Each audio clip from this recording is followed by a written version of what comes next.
Hi there. Welcome to today's panel.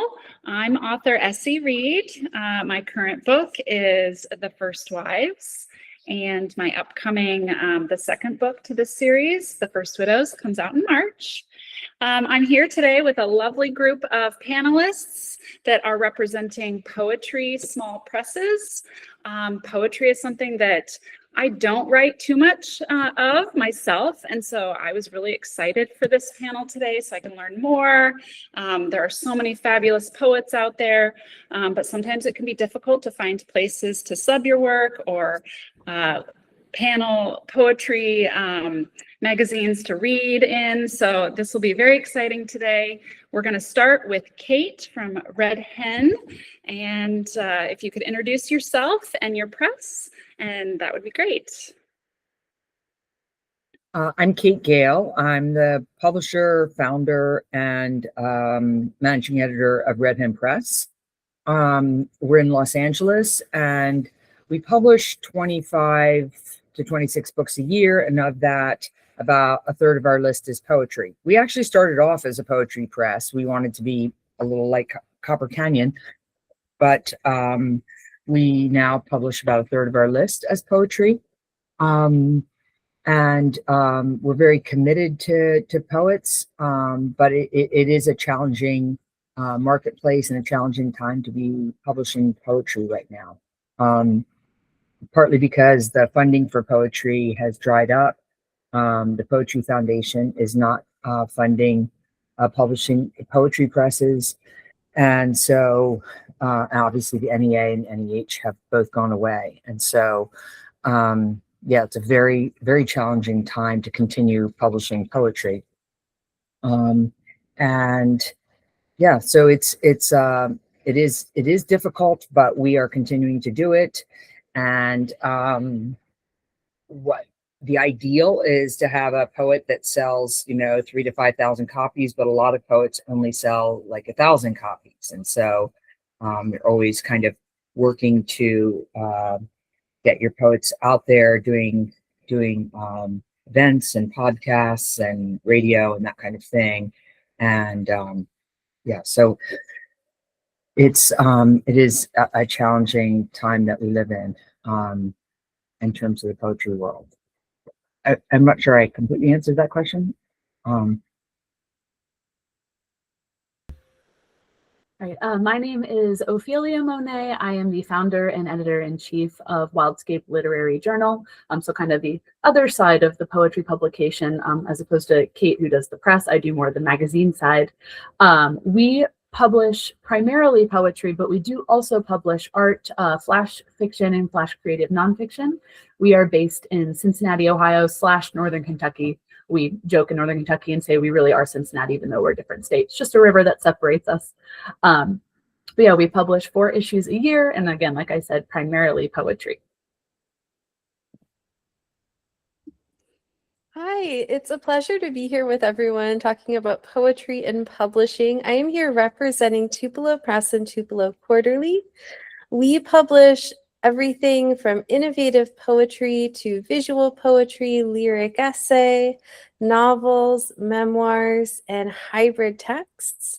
And I will say that a lot of our catalog really privileges innovation. And the reason for this is because a revolutionary message often requires new forms of discourse. So we think it's so important to champion these innovative forms because sometimes an innovative form is needed to challenge the status quo.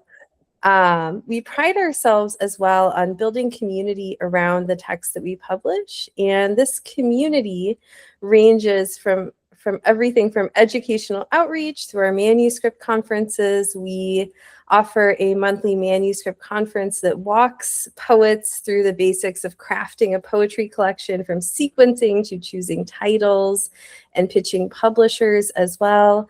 And we also pride ourselves on a grassroots model for book publicity where we mentor reviewers and help them publish reviews of our titles as well. So building community is essential to our mission, and building community around innovative multicultural texts especially.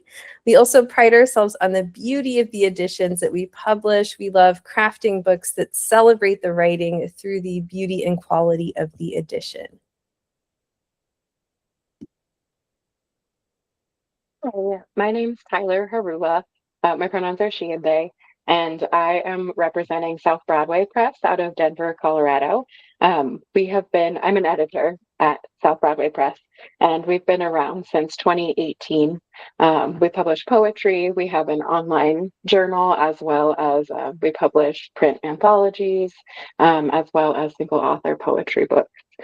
This year we have 6 poetry books coming out by single authors. We have an anthology coming out, and we're going to continue our online journal. Our mission is to provide a platform through poetry, writing, and the arts for ideas that offer alternatives to the harmful systems and ideologies that we historically have and continue to live among. Well, thank you all so much for introducing yourselves and your presses. It's great to meet each of you. I really appreciate you being here for our panel today. So I want to jump into something that I hear a lot, is people saying, I just don't know how to submit my poetry. Maybe I've worked on a collection or I have a series of pieces.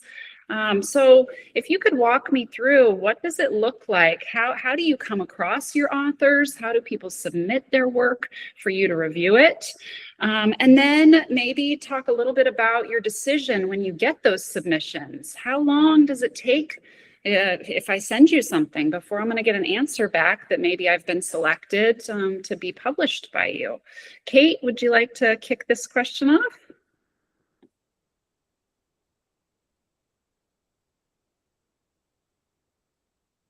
Kate? I would say that there's 2 levels, there are 3 levels, I would say. So I'm going to start with the non-poets and say that we get most of our prose from agents.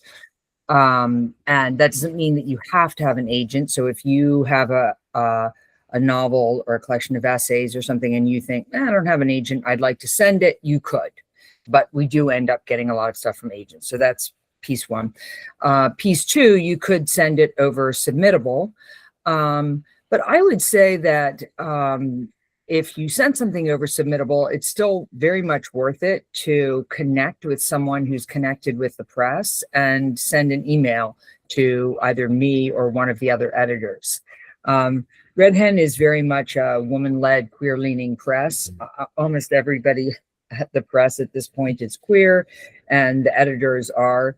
And so if you connected with somebody at a conference, the LA Times Festival, at Miami, at Portland, or just there's a writer that you know, and you think, I'm going to reach out to that person and see if they can connect me with someone at the press, it would be worth doing so. Which brings me to my main point about deciding where you're sending your work. If you've decided to send your work to any of the people on this panel or just to any press, it should be because you've decided that's your tribe. Wildscape is your tribe. You looked at what they publish. You didn't randomly decide on Wildscape. That's your tribe. Red Hen is your tribe. Tupelo's your tribe. Tyler, can you tell me the name of your magazine again? Sorry, you're on mute. South Broadway Press. Broadway Press, that's what I thought. Okay, I just want to make sure I got it right. That's your tribe. And so, of course, you know somebody there, and that person is going to say to you, of course, I'll write to you, to the editor, and say that you belong here. So I think of like, when we took on Camille Dungy, one of our writers was like, you've got to publish Camille Dungy because she belongs here. When we started publishing Doug Manuel, one of the friends of the press who had been blurbing books was like, you've got to publish Doug Manuel. So someone should be able to tell me, the editor, this is my buddy, this is someone I know, this person belongs here. And that then you get to that first stage of the acquisition editor reading the work. I'm going to jump forward so I don't take up too much time. I read it if I feel like it's something I can edit. I can't edit everything. I've never edited a horror book, for example. But if I can edit it and I feel great about it, then the marketing and media team look at it and they have a conversation with the author and really see if it's going to be a strong author partnership. Because we can't sell the book without the author getting in there and working with us. So yeah, as I said, that is an entire queer team that descends on this author. Like they're all Gen Zs and millennials. Like, are you going to get out there and do social media? Are you going to build a website? Are you going to do this? Are you going to do that? And then if they are, then we go back to the contract phase and see if we tromp through that. So that's how we do it. But it starts with falling in love. And so myself and one other editor read the manuscript, and if we fall in love, then we tromp forward. So the work has to be part of what it is we're doing in the world, which is working to find great stories that could change the world we live in. And God, it does need changing. So at Wildscape, I like to say that we're really casual about our submission process. There is a formality to it, of course, but we, as writers ourselves, me, my fiction and creative nonfiction editor, and my readers, we're all writers ourselves, and we know the anxiety and the stress that comes with putting your work out there, putting your voice out there. You know, writing is such a vulnerable thing, and handing it off to a stranger for the possibility of the world reading it is really terrifying. So we try to make it as simple and casual as possible to kind of alleviate some of that anxiety and stress that comes with it. So we have 3 different submission processes that people can choose from. My day job is a special education teacher, and my role in that position, working with high schoolers with disabilities, is to find interventions and adaptations and methods that fit each individual student, right? So I kind of approach the submission process like that as well. Everyone is going to have different preferences regarding submitting and things that they're more comfortable with. So we offer 3 submission methods: email, Google Form, and Duosuma is the platform we use right now. So that way people can choose which one they're most comfortable with and just kind of go that route. We do have all of our submission guidelines online. I try to provide as much information as possible for the especially anxious like myself who want to make sure that they hit everything, all of those little bullet points, right? The decision process for us is also kind of casual in a way, but we do pay a lot of attention to every single submission. So I have 12 readers. I'm very, very lucky to have them. They are all absolutely wonderful. I love them so much. So every single submission is read by at least one reader as well as myself. And we try to be quick about our response time too. When we first started back in September 2024, I believe it was, yeah. We were getting back on submissions within a couple of weeks at most. We are very fortunate, and I'm grateful to say that now our volume of submissions is a lot higher than at that time. So now I tell people less than 45 days, which I think is still okay. And we do offer an expedited submission as well. So if people like pay a tip, you can get a response in under 24 hours or under 48 hours, depending on your preference. And so right now we're averaging under 30 days-ish for getting back to people, but every single submission is read by at least one reader as well as myself. And what I'm really looking for in every piece that I read is that, you know, when you listen to a song and you've got that lyric or that line stuck in your head for days, that's what I want when I read any piece, fiction, nonfiction, or poetry, or even art. I want to have a line or a piece of it stuck in my head that comes with me for days, maybe weeks, maybe months following. There are certainly lines from poems that are still stuck in my brain that I just can't get out of my head from like a year ago from submissions that I've read. So yes, that's mainly what we're looking for.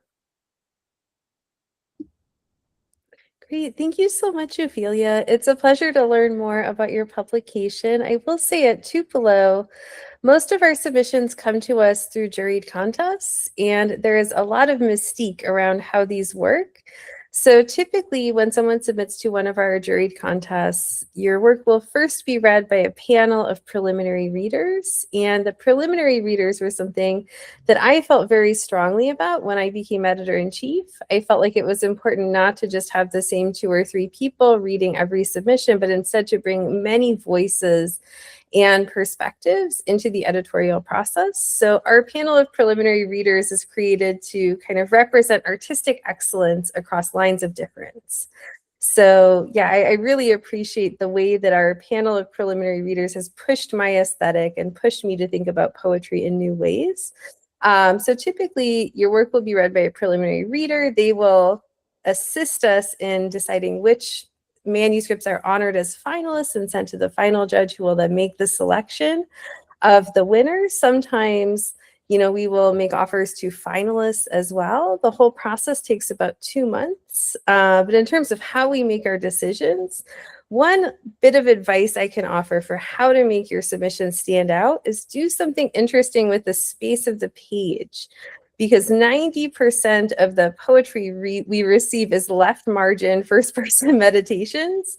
So if you do something interesting with voice, or you do something interesting with the page, like inevitably, by virtue of sheer numbers, you will stand out. So a word to the wise.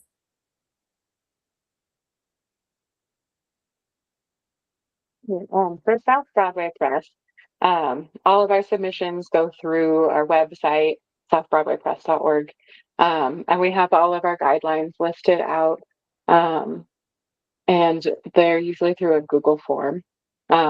Initially, for our last anthology, we had 6 readers for our submissions.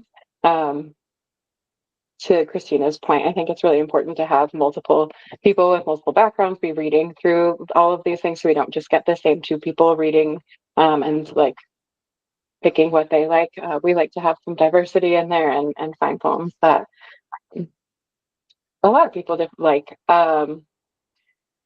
Something we like to keep an eye on is, like what Kristina said, we like to publish what we like to read. So like we want something to stick out, whether it's a line. So like somebody mentioned earlier, if it's a line that sticks with us, that's amazing. If it's the way that it's on the page, or a story that's told differently visually, like those kinds of things stick out.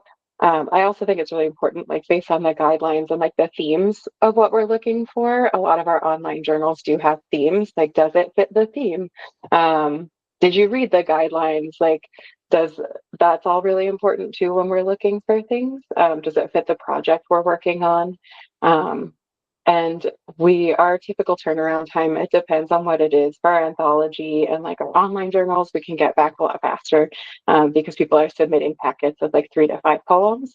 For our books that we get, it takes us a little bit longer, maybe a couple months to get back to people, just because we do want to read through it and be thorough when we're looking at them and picking through them. So yeah, those are what we look for at South Broadway. Well, thank you all so much. So interesting how each press does things a little bit differently. I did hear a lot about Google Forms, submittable, some through agents. So talking about the author and submitting leads to something that I think there's a little bit of fear maybe about for first-time authors. They're unsure of how to behave during this process. Sometimes we call it author etiquette. Are there certain things that might cause you, some concern, or is there certain things that you'd like authors to know and understand during this process? Things that they should be doing or shouldn't be doing when submitting their work or representing your press once you've signed them? Kate, you want to talk a little bit about that?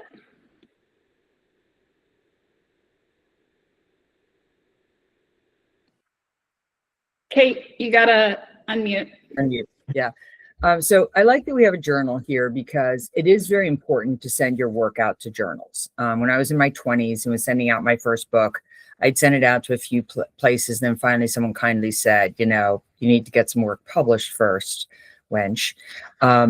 But you do. But my thing, and I'll be curious to see what Kristina says on this, but I have two authors who, when they send me a book, every single poem is published. One person, everything is published. The other one, like almost to the last poem. And these two people don't work. They don't have a job. But most of my authors have a job. And so, and I also have a job. I write poetry, from time to time, but I also have a job. So I think that if you have a job and then maybe you have some other life, like you guys saw my dog and everything, you probably are not sending out and getting every single poem published. So I'm just going to say, I think it's very rare that a press is expecting every single poem to be published. Again, at the point you're Ada Limon, sure. Point you're Rita Dove, sure. But if you're me, that might not happen. So let's put that down. Okay. I don't think you need to have everything published. I think you need to work at getting some of them published.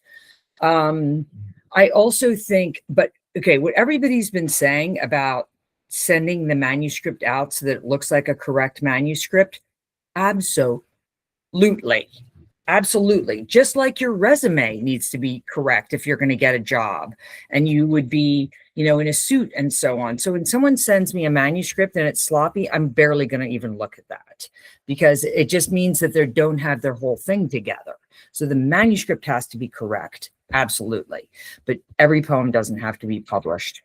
At the point that I like the manuscript and I'm thinking about the manuscript, then part of my thing is, are you going to get out there and partner with us to work on the manuscript? And I didn't always used to be like this.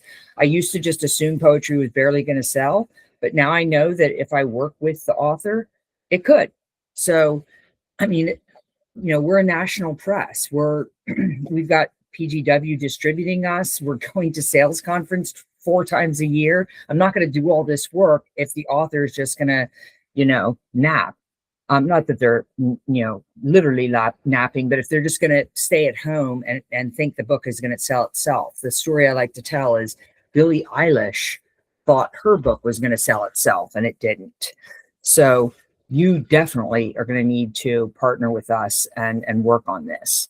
So that to me is like, you don't need to have them all published.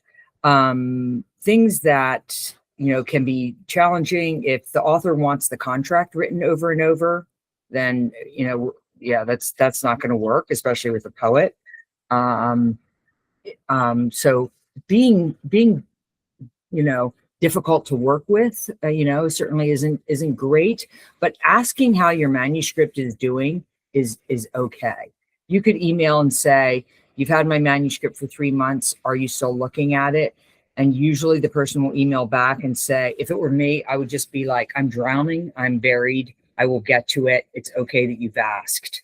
I shouldn't be taking this long. I'm sorry." I would not be mad that someone asked. And I think that the whole thing where people feel like they're afraid to ask, you should feel those, because 6 months should be the limit. And I have gotten buried and gotten over 6 months. I'm not proud of it at all, but we're drowning over here sometimes, and so it's okay to ask. That's my point. And I mean, if you send a rude email, that wouldn't be cool, but it's not okay to be rude to the people at Verizon and American Airlines. So, that's my thing. So in regards to author etiquette, again, I come from the magazine journal side of things. So I feel like my experience and expectations are going to be widely different from a press that accepts full manuscripts. But like I mentioned before, we're really casual, and I want people to feel comfortable and be unapologetically themselves when they come to us to submit work. And I try to make that as clear as I can on social media, on our website, everywhere. So what do I want authors to know when they submit work to us, and during that whole process? You can be yourself. All I ask is you're not rude. Like Kate said, the those people have been very few and far between, thankfully. But we've certainly had a few experiences where we've rejected work, and the response to that has been name calling and things like that. So that kind of thing is completely unacceptable. In no world do I want to publish someone who is going to call me names when I reject work. The other thing is, my expectation is that you're not hateful in any facet of your life. If I am looking at your work and I see on social media that you are being hateful towards marginalized people of any nature in any way, it's going to be a no. I do not publish or promote people who are hateful to others, especially in 2026, here we are, right? So I don't stand for hate against marginalized people, hate against oppressed people, hate against people who are experiencing genocide, things like that. So absolutely not. Otherwise, though, like Kate said, I am 100% okay with people reaching out and asking, hey, it's been a little bit, have you gotten to my work yet? I haven't heard from you. Totally fine. I am absolutely okay with things like that. I am also absolutely okay with being reached out to and saying, hey, I know this issue is not being published till next month, but can I make a small edit? Absolutely, we can talk about that. I try to tell authors and artists all the time, this is your work. I want you to feel comfortable with your work that we are publishing. You are the writer, you are the artist. So absolutely, we're happy to talk about it and make edits where needed. So again, we're casual. We're happy to accommodate writers and artists in any way, so long as you're kind, right? Yeah, I will second what Ophelia is saying about literary citizenship. And I will say this is definitely something we look at Tupelo Press, both in terms of the author's presence in the larger community and their work building a readership or an audience for their writing. So we will look, especially with open reading periods, we will look if the writer has done the hard work of sending their poems out to journals, because this builds anticipation for the book. But also those connections are pure gold when you go to do marketing, right?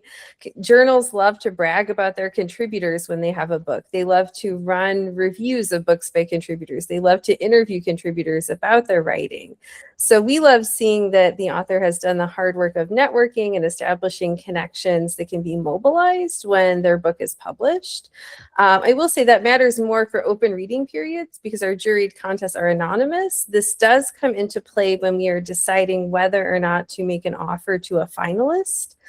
We will look at the cover letter, we'll look at the acknowledgements page, and all of that good stuff. In terms of author etiquette, I will second what everybody is saying about the writer should be easy to work with, should not be rude. We once had someone submit a chapbook, and in the cover letter, they said, "Don't you dare deny me publication. Don't do that." And I will say we had a gentleman who was rejected from one of our juried contests and wrote back with 3 pages of extensive praise for his work with like a capital W. I would say also don't do that. Just be kind, be generous. For editors, it is a labor of love.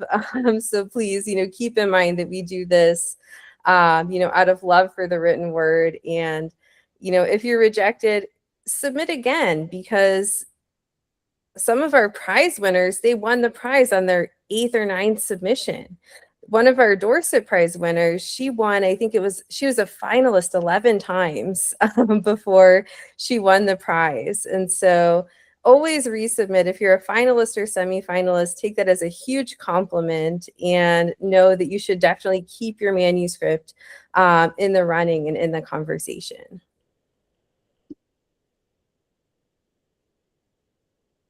Yeah, I think to piggyback off of everybody, like, don't be rude, don't be mean.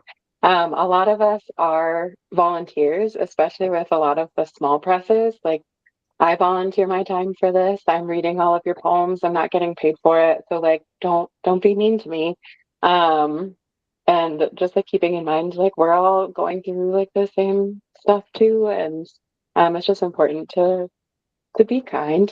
And then part of it is like read the guidelines.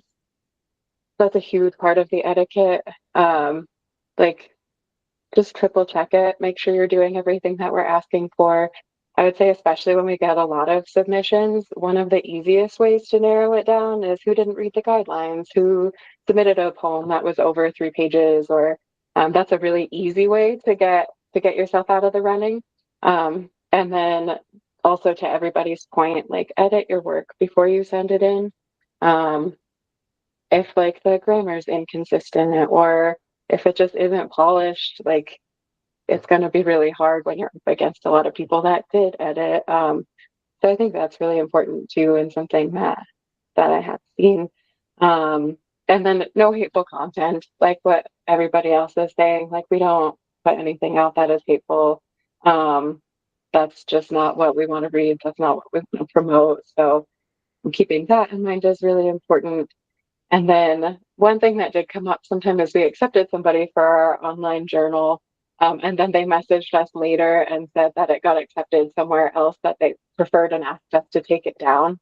And that was kind of a bummer, because we were excited to publish their work. We are excited. We root for all of the people that we are publishing. We publish it because we believe in it and think it's important and want other people to see it. And that was kind of a bummer. So it's absolutely okay to have simultaneous submissions and submit to other places. It's okay to withdraw your submissions. If it gets accepted somewhere else, let us know ASAP, so that we don't get really excited about publishing it and then can't. I think that's really important. But we really believe in you, and we don't want to have to like take it down because you chose someone else after it was already accepted and you agreed to it. That's what I've got to say. Great. Well, Tyler, you mentioned something that leads us into our next question. So I'm really excited to hear about this, because I think it's wildly different for poetry and poems versus traditional prose and novels, but editing. And I feel like people want to know this. Poets want to know, how are you going to edit their work? Do you edit their work? Do you change things within the poem? Or like you said, it needs to come polished and ready to go. What's the standard at your press? Kate, you want to talk about editing poetry? Yeah, so obviously this is going to be different at a magazine level than at a book level. And I would also say that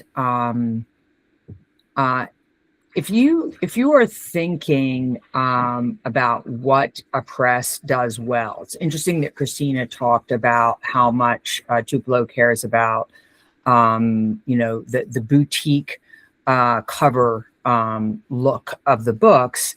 And Kristina, obviously I've seen a lot of Tupelo books, and I would agree with that. One of the things you can do is you can look at the press and see how many people work in different departments. So Grey Wolf has a hell of a lot of editors. I would say that they take the editing pretty seriously, but they outsource their covers. So I think that covers aren't as important to Grey Wolf as editing. Same thing with Milkweed. They both outsource their covers to their printer. So I think they just like have a standard look now in terms of the covers, but the editing is where the juice is for them. Red Hen, like Tupelo, we do all the covers in-house, and we take that very seriously. Our publisher is really into the layout and the design and everything. But really, until this last year, when we had a new board chair, nobody on our board took editing seriously. They all felt that it was something that essentially that I should be able to do in my spare time. And so we got a new board chair who finally started taking seriously the idea that we needed a team, and that it was just we needed more people and like that. So for years, people would ask me like, who does the editing at Red Hen? I would just be like, well, I mean, I didn't want to say just me. But now, again, thanks to our new board chair, we have a team of us. So when it comes to the poetry editing, which is actually my favorite part of the editing at Red Hen, because it's like feels like my original kind of soul work. I go through the book and I read the whole thing out loud. And I'm reading for the music. And I cross out everything that takes away from the music. And so sometimes, like the last time I read Offa Weaver's, I edited Offa Weaver's last book, there was like a few tiny punctuation things. And then I got to the very end and I was like, these two poems need to switch. And then I called him because, I mean, like, Offa's one of the chancellors. Like, what am I doing here? I kind of felt like, and I was like, Offa, can we switch this? And he was like, oh yeah, you're right. So sometimes I send back a manuscript and there's a lot of comments on it. And it feels like I, did my Micro Gordon Lish thing. But a lot of times it's like, I've just really changed the order or I've changed the title. A lot of times I'm doing stuff with punctuation or line changing or stuff like that. Again, someone like Offa, the likelihood that you're going to do major stuff is not that good. The poet that we published that I've never changed so much as a line or a comma is Percival Everett. So Percival Everett he's done. When he's done, he's done. So I just, got it, done, off we go. That's kind of the agreement there. But even Offa doing a little bit. So it depends. To me, there are poets that complete their manuscript because they have their own beta readers. I'm assuming everyone's familiar with that idea. But editing poetry is my favorite part of the whole job of Red Hen. There's fundraising and there's, editing and there's just so much stuff to being the publisher and CEO and all that. But editing poetry is the thing. Yeah, it's the magic. Oh, by the way, I want to end by saying that if a poet says to me, I really like it the way it is, I'm never going to die on that hill. Like, this is important to you. I mean, I just can't imagine in what situation I would just be like, no, it has to change. Because first of all, I mean, we're talking, with a prose book, I might say, oh my God, this is the difference between selling 10,000 copies or not. We need to change this title. But with a poetry book, I feel like, it's your, I don't know, it's your stuff, it's your soul stuff. I've never gone to the wall with a poet. So, you can see that for me, poetry feels very wildly personal. So I've already spoken way too long, shutting my little Kate mouth.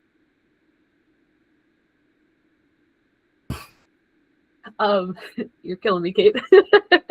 On the journal side of things, the way that I tend to handle editing is when I go to accept a poem or poems from a writer, if I want to edit any part of the content itself, I will add that in the acceptance with no strings attached. I will always say, we want this piece, we love this piece, we want to publish it. Are you open to changing this word or this line? And then I always end that with, if you say no, we still want to publish this piece. We love it already. If you're comfortable with us at changing this little piece, and if you're okay with that, then we will. But if you say, no, actually, I really like it how it is, that's still fine. We will still publish it the way it is because we already love it. When we go to create the issue itself, that's when I will start like the actual proofreading process for grammar and punctuation and things like that. And I will go and, email the author and say, or writer, artist, whatever, and say, hey, I want to make these little changes, but I know that especially poets, whether it's poetry or prose, they tend to sometimes write things a certain way because it has meaning, right? So if there is what I consider to be a mistake, they might say, actually, no, I did this because of this. And that's okay too. So I'll always send out my edits and say, hey, are you comfortable with these? I know sometimes people want to keep certain mishaps in their writing to add to the flavor of it, I guess you could say, right? And sometimes it adds to the meaning itself. So that's how we do that. And at the very end, we'll send the proof out, and writers will sometimes at the very last minute say, oh, can I actually change this? That's okay too. But yeah, we try to send everything out when we accept it. And then if there are edits needed later, we'll send it out then as well. But like most things we do, it's pretty casual, and we are open to making any edits that authors want in their own writing, because again, it is their writing that they are allowing us to publish in our journal, right? Yeah, well said, Ophelia. I will second what everyone is saying about how edits are a resource for the author, but not necessarily compulsory. We provide edits to all of our accepted authors at Tupelo Press, but these edits are there if you want them, if you need them, to help you actualize your artistic vision. But again, they are not compulsory by any means.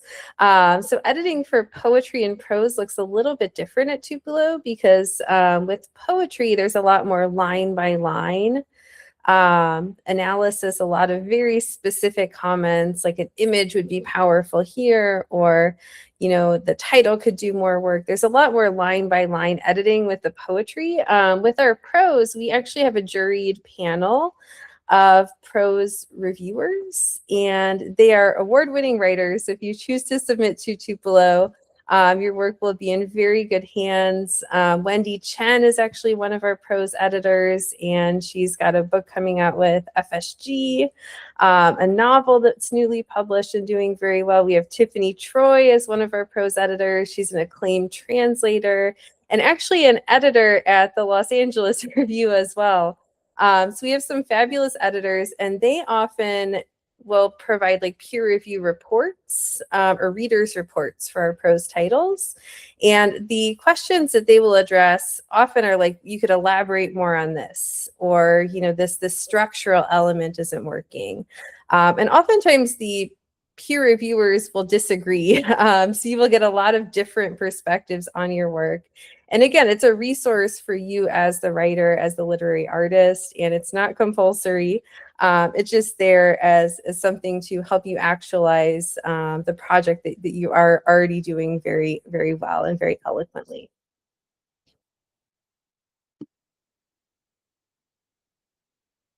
I agree with what everybody has said. I think when we accept something, we're accepting it because we love it and want to publish it. And if there was something that we felt like had to change to accept it, we wouldn't accept it. And so, like Kristina said, the changes or edits aren't compulsory. People don't have to do the edits that we suggest. At South Broadway, we like to have at least a couple people like go through and offer edits to get those different perspectives on manuscripts at least. And offer suggestions and edits of a proofreading piece of it, and then like deeper line edits. I think one of the bigger differences from like prose editing and poetry editing is like each poem has to stand up on its own within the context of the manuscript. So we're looking at, like, does this poem fit the manuscript, and does it serve the manuscript, and also can it stand alone on its own? Yeah, and so I think there's a lot more like creative liberty allotted with poetry. And to Ophelia's point, like sometimes we'll go in and say, I don't think the comma goes here, but they did it for a specific reason and can come back and say that. And it's really fine. But yeah, I really loved the editing. I think it's one of the most fun processes, and I love getting to work directly like with the poet. To see like to help their vision come to life, and to see like, oh, I see what you're doing here, like how can we enhance it or work together to like make it really shine through. And that's something that we like to do. Well, I would just like to say thank you all so much for taking time today. I could sit and talk all afternoon about poetry and your publications, but we are at time for our panels. So I'm sure that all of our viewers have learned something new and exciting from each of you. So thank you. All of your publication information will be listed in the YouTube video, the explanation. So hopefully you'll have some viewers that will be submitting to your presses now, and they'll reach out to you. It sounds like building community is really important, one of the key ways that you find new authors. So I'm so excited that we were able to feature all of you and share with this panel today. So thank you all so much, and Bye-bye.